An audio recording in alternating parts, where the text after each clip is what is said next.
Энэ гурван зүйлийн нэг нь байхгүй. Яг тэрнтэй адилхан хөдөлгүүр дотор агаар байж идэг, бензин байж идэг, хоёр шатах зүйл нь одоо нэг очигч шатах галын их усүр эрэхтэй тэрний ночлоор байхгүй юу? Таны автомашины хөдөлгөөрчин доголдоод бензин хэдээ төглөө асахгүй аккумулятораас суулгаж чад байна уу?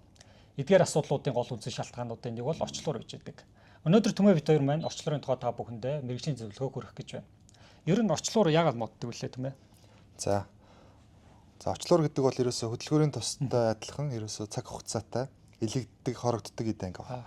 Тэгэхээр жолооч нар маань жил болгон хөдөлгөөрийн хөдөлсийг солиулдагтай адилхан жил болгон 2 жил болгон 3 жил болгон те автомашиныхаа орчлуурыг одоо илэгдэл хорогдол ажиллагааг нь сайн шалгуулж явах хэрэгтэй байдаг. За ингээд иридиум сэвчээний хувьд гэх юм бол 70,000-аас 100,000 км явдаг бол энгийн сэвчээнүүд 15-аас 30,000 хооронд насжилттай байдаг. Тийм болохоор нөгөө жолооч нар маань нэг төөрөгдөл байдаг. За нэг сэвчээ солилцсон л гэхээр ерөөсөө за би нэг 3 жил 4 жил ерөөсөө ямар ч судалгүй гэж ойлголттой байдаг. Тэгэхээр энэ маань ерөөсөө ямар сэвчээ, ямар платинум, иридиум гэдгээс хамаарат насжилт нь өөр өөр байдаг учраас жолооч нар маань сонгохдоо энийг маш сайн авах хэрэгтэй. Дээрэс нь хөдөлгүүр бүр тохирсон кодоор нөгөө сэвчээнүүд маань өөр өөр байдаг учраас яг зөв машиныхаа марк хөдөлгүүр тохирсон сэвчээг сонгох хэрэгтэй байгаа. Эдгээр зүйлийг чинь үйлдвэрлэгчээсээ зааж өгдөг шүү дээ, тий. Одоо өвлийн нөхцөлд өглөө нь хүүтаас алт гэж автомашин болгонд явж байдаг. Энэ юу вэ гэхээр зэрэг автомашин дөгөж асан тохиолдолд хитэх бензин хэрэглэж идэг. Тэгээ яндан дээр очих бол бензин их үнэртэй байдаг шүү дээ, тий. Тэгээ нэг 10-аас 15 минут моторын хэрэглэлт маань 1000 гарч идэг.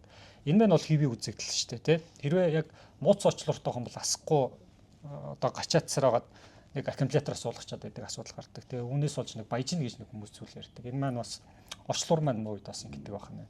Тэгэхээр та бүхэн сая манай Түмэйг хэлсэнчлэн цаг тухай бүрд нь орчлуураас сольж явах нь байна. Тэгээ үйлдвэрийн төвшөнт яаж орчлуур байх вэ гэхээр манай дижитал гараж аппликейшн болон гаражиг минь вебсайт руу ороод автомашиныхаа усын дугаарыг хийгдэл зөвхөн таны машин таарах үйлдвэрийн залттай орчлуурууд маань одоо гарч ирэх нь шүү дээ, тий. Одоо нөгөө дижитал гаражаар худалдаа авалт хийсээ давуу талууд бас гэж байгаад байгаа шүү, тий. Тэр маань юу байгаад байгаа лээ. Тий. За манай дижитал гаражаар та худалдаа авалт хийхэд манай хамгийн гол нь үйлдвэрийн баталгаатай оригинал яг сэлбэг эд ангийг санал болгодог. За мөн очиж авах болон хөргөлтөөр манайх үйлчлэг үзүүлдэг. Тэгээ бүх худалдаа авалт болгоноос 3% жипон цуглуулдаг.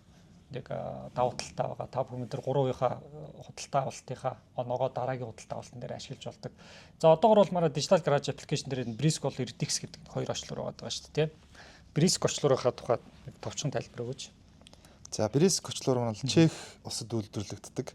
За ер нь бол уралдааны автомашинаас өсвөлээд энгийн хэрэглээний бүх төрлийн автомашинуудад маш өндөр чанартай.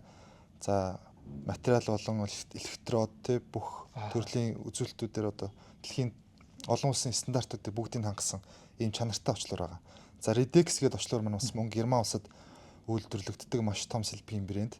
За мөн Монгол улсад түрүүжлээс хойш худалдаалагдж байгаа аль биесний эрхтэйгээр. Тэгэхээр та бүхэн автомашинда чанартай баталгаатай орчлуурыг авч тавиарай.